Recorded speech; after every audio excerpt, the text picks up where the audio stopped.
उपमुख्यमंत्री अजित पवारांनी शरद पवारांची घेतली भेट। मुंबईतल्या वायबी चव्हाण सेंटरमध्ये पवार काका पुतण्यांची भेट।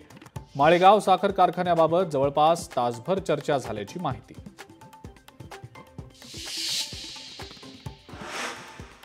ओबीसींच्या प्रश्नांवर राज्य सरकारच्या हालचालींना वेग। मुख्यमंत्र्यांनी बोलावली ओबीसी नेत्यांची बैठक।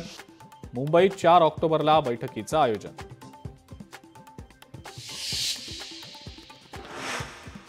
पूरग्रस्तांच्या नुकसान भरपाईवरनं उद्धव ठाकरेंचा सरकारवर हल्लाबोल।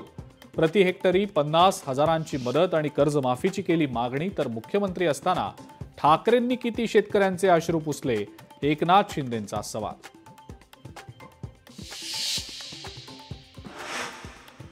दसऱ्याच्या दिवशी राजकीय मेळाव्यांचा धडाका। शिवसेनेच्या दसरा मेळाव्यांकडे सर्वांचं लक्ष। दोन्ही पक्षांकडनं दसरा मेळाव्यासाठी वातावरण निर्मिती।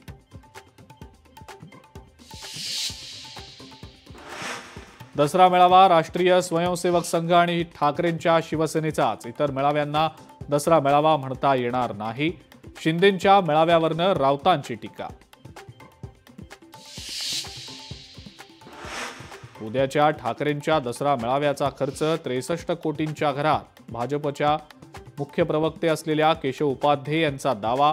मराठवाड्यातल्या किती गावातल्या शेतकऱ्यांना मदत झाली असती, उपाध्येंचा सवाल। भिवंडीत मराठी बोलण्याची गरजच काय? अबू आझमींचं वादग्रस्त वक्तव्य। मुंबईत मराठी बोललंच पाहिजे, आशिष शेलारांनी सुनावलं। एसटी महामंडळाकडून 10% भाडेवाढीचा निर्णय रद्द। दिवाळीच्या निमित्तानं घेण्यात आलेला भाडेवाढीचा निर्णय।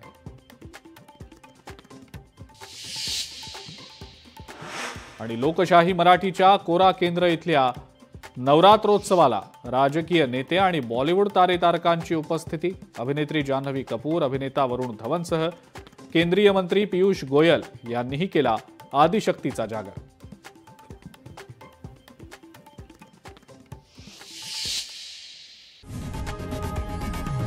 लोकशाही मराठी ऐका, पहा, जागरूक रहा।